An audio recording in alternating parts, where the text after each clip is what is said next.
Assalamualaikum warahmatullahi wabarakatuh. Kami dari kelompok 1 dalam hal ini akan menjelaskan atau memaparkan makalah yang telah kami susun, yaitu dengan judul Konsep Dasar Manajemen Sumber Daya Manusia. Saya akan menjelaskan topik yang pertama, yaitu pengertian dan ruang lingkup manajemen sumber daya manusia. Jadi manajemen sumber daya manusia secara etimologis merupakan penggabungan dua konsep yang secara maknawiya terbagi menjadi dua, yaitu manajemen dan sumber daya manusia. Nah, manajemen merupakan sebuah seni yang dilakukan seseorang dalam merencanakan, mengatur, mengolah agar tujuan yang dicapai bisa berjalan dengan baik secara efektif dan efisien. Nah, sedangkan sumber daya manusia secara garis besar telah dikelompokkan menjadi dua, yaitu sumber daya manusia atau human resource atau sumber daya manusia sumber daya non manusia atau non human resource. Nah, jadi sumber daya manusia ini meliputi semua orang yang berstatus dalam anggota organisasi yang telah memiliki fungsi dan perannya masing-masing. Jadi sumber daya manusia adalah potensi manusiawi yang telah melekat keberadaannya dalam setiap diri manusia yang memiliki potensi fisik ataupun non-fisik. Sedangkan sumber daya non-manusia itu berasal dari alam, yaitu natural resource, yang merupakan terdiri dari teknologi, mesin, modal, dan lain-lain. Jadi, manajemen sumber daya manusia adalah pendekatan terhadap manajemen manusia dalam ilmu dan seni yang mengatur hubungan peranan tenaga kerja demi mencapai tujuan perusahaan, karyawan, dan masyarakat. Baik, selanjutnya saya akan menjelaskan poin kedua, yaitu ruang lingkup manajemen sumber daya manusia. Nah, ruang lingkup manajemen sumber daya manusia ini meliputi semua aktivitas-aktivitas yang berhubungan dengan sumber daya manusia di dalam organisasi yang dikatakan oleh Resort dan Bernadian.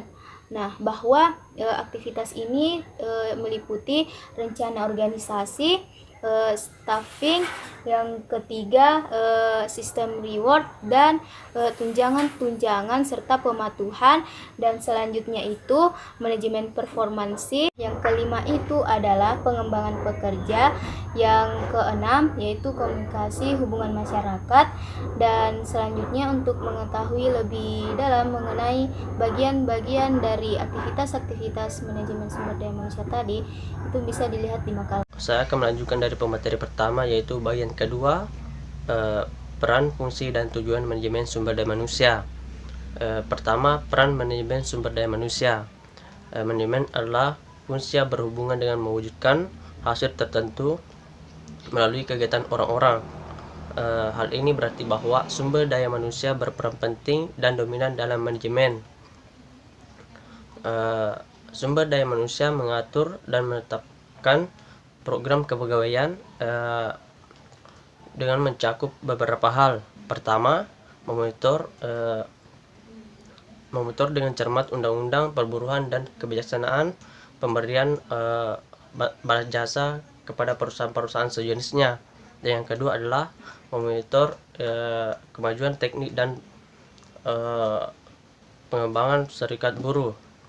Yang ketiga adalah mengatur mutasi karyawan baik vertikal maupun horizontal. Dan yang keempat adalah melaksanakan pendidikan, pelatihan, dan penilaian prestasi karyawan. Dan yang kelima adalah mengatur pensiun, pemberhentian, dan pesannya. Dua, yaitu fungsi manajemen sumber daya manusia. Fungsi-fungsi sumber daya manusia terdiri atas beberapa bagian, yaitu pertama, perencanaan, yang kedua, pengorganisasian, ketiga, pengarahan, dan yang keempat,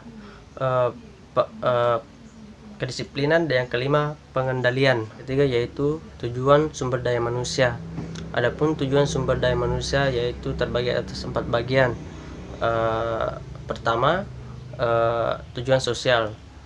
Tujuan sosial sumber daya manusia adalah agar organisasi bertanggung jawab secara sosial dan etis terhadap kebutuhan dan tantangan masyarakat, seraya meminimalkan dampak negatif terhadap organisasi. Bagian kedua, tujuan organisasional. Tujuan organisasional sumber daya manusia adalah sasaran formal organisasi yang dibuat untuk membantu organisasi mencapai tujuannya. Tujuan fungsional. Tujuan fungsional sumber daya manusia merupakan tujuan untuk mempertahankan kontribusi Departemen Sumber Daya Manusia pada tingkat yang sesuai dengan kebutuhan organisasi. Yang keempat, tujuan pribadi. Tujuan pribadi adalah tujuan individu pada setiap organisasi yang hendak dicapai melalui aktivitasnya di dalam organisasi. Lanjutkan materi dari pemateri Ahmad Najib. Jadi, yang akan saya bahas yang pertama yaitu manajemen sumber daya manusia dalam organisasi. Yang kedua, pendekatan-pendekatan manajemen sumber daya manusia. Saya akan menjelaskan yang terlebih dahulu yaitu manajemen sumber daya manusia dalam organisasi. Nah, sebelum kita mengetahui bagaimana manajemen sumber daya dalam organisasi, terlebih dahulu kita harus mengetahui yang namanya organisasi. Apa itu organisasi? Jadi, organisasi adalah sekumpulan orang yang saling bekerja sama untuk mencapai tujuan organisasi. Menurut Sutarto pada buku Usman pada halaman 146 mengatakan bahwa organisasi adalah sekumpulan orang, proses pembagian kerja, dan sistem kerjasama atau sosial. Untuk mencapai tujuan organisasi, memerlukan berbagai sumber daya, baik itu sumber daya manusia, sumber daya keuangan, sumber daya informasi, sumber daya mesin. Setiap sumber daya mempunyai fungsi masing-masing dan saling berinteraksi dan berhubungan untuk mencapai tujuan organisasi secara efisien dan efektif. Maka dari itu, beberapa sumber daya manusia memegang peranan penting dalam keberhasilan pencapaian tujuan organisasi. Karena mesin-mesin teknologi secanggih apapun itu, tanpa adanya sumber daya manusia yang mengoperasikannya, maka tidak berarti apa-apa. Begitu pula dengan sumber daya informasi. Selengkap dan sedetail apapun informasi tersebut, tidak berarti apa-apa jika kualitas sumber daya manusia tidak mampu menerjemahkan menjadi informasi yang berguna untuk perkembangan dan kemajuan organisasi. Maka manajemen sumber daya manusia dalam organisasi itu penting, terutama dalam pengelolaannya dilakukan secara profesional. Diharapkan sumber daya manusia dapat bekerja secara produktif, sehingga harus dimulai dari proses perekrutannya, penyeleksiannya, orientasi, penempatan kerja sesuai dengan kemampuan, pelatihan, dan pengembangan karirnya. Alangkah janggalnya jika dalam organisasi banyak sumber daya manusia yang memiliki potensi, memiliki kemampuan tinggi, tetapi tidak memiliki kemampuan untuk berprestasi. Mungkin sebagai akibat jabatan yang tidak sesuai dengan kemampuannya atau lingkungan kerja yang tidak mendukung, dapat membuat orang-orang kurang tenang dalam bekerja. Maka dari itu, perlulah pengelolaan manajemen sumber daya manusia yang baik. Selanjutnya, poin kedua yang akan saya bahas yaitu pendekatan-pendekatan manajemen sumber daya manusia. Dalam mempelajari manajemen sumber daya manusia, ada 3 pendekatan yang dapat dilakukan. Yang pertama, pendekatan mekanis. Yang kedua, pendekatan paternalis. Yang ketiga, pendekatan sistem sosial. Baik, saya akan menjelaskan yang pertama, pendekatan mekanis. Pendekatan mekanis adalah pendekatan pergantian tenaga kerja dengan tenaga mesin untuk melaksanakan suatu pekerjaan.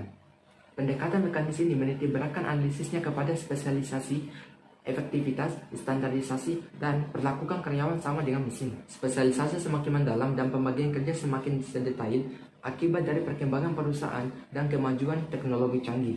Dalam hal ini, seorang pekerja hanya mengerjakan satu pekerjaan saja. Keuntungan spesialisasi ini, pekerja semakin terampil dan efektivitas semakin tinggi. Namun, pekerjaan membosankan pada pekerja, mematikan kreativitas, dan kebanggaan mereka dalam bekerja semakin berkurang. Di dalam pendekatan mekanis ini, mengakibatkan timbulnya masalah-masalah sebagai berikut. Yang pertama, pengangguran teknologis. Mekanisasi berarti bahwa pekerjaan dilaksanakan dengan metode padat karya labor insentif menjadi metode utama modal kapital insentif, sehingga menyebabkan pekerja banyak kehilangan pekerjaannya karena digantikan dengan mesin.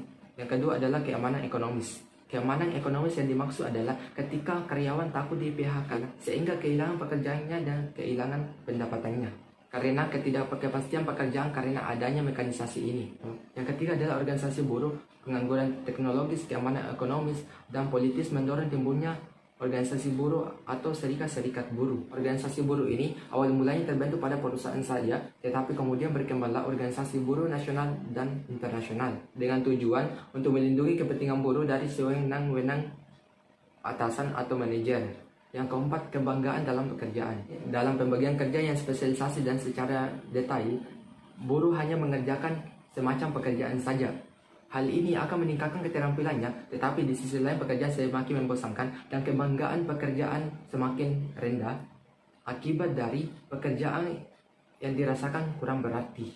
Terus yang kedua, pendekatan paternalis. Pendekatan paternalis ini adalah pendekatan manajer mengarahkan bawahannya seperti anak-anaknya dengan memperlakukan sebaiknya fasilitas-fasilitas diberikan.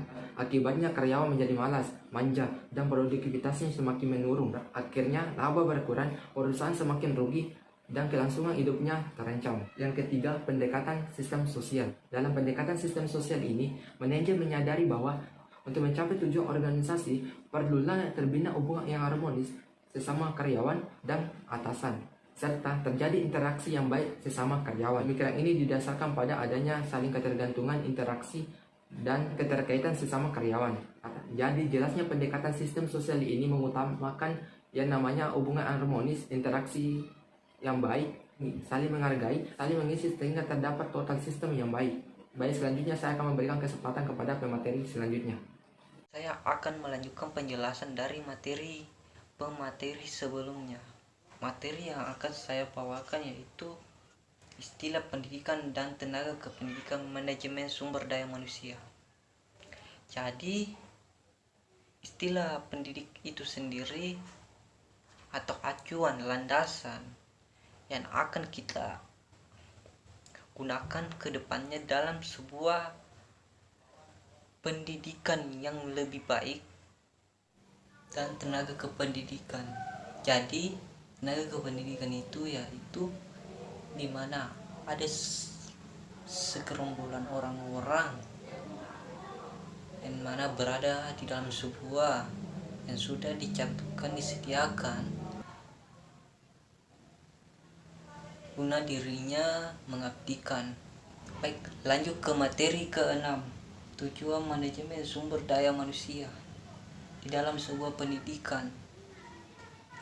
Sebagaimana manajemen sumber daya manusia, pendidikan adalah aktivitas yang harus dilakukan mulai dari tenaga pendidik kependidikan masuk ke dalam organisasi sampai akhirnya berhenti melalui proses perencanaan atau menyelesaikan hal itu hingga masuk rekrut, seleksi, penempatan, pemberian kompensasi, penghargaan, pendidikan.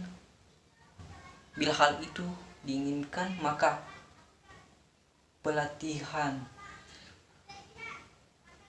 dan pemberhentian tenaga pendidikan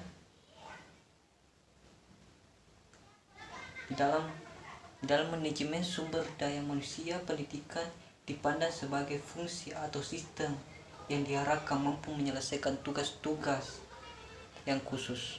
Bila ada kekurangan, mohon dimaafkan. Bila itu video dilayat. Assalamualaikum warahmatullahi wabarakatuh.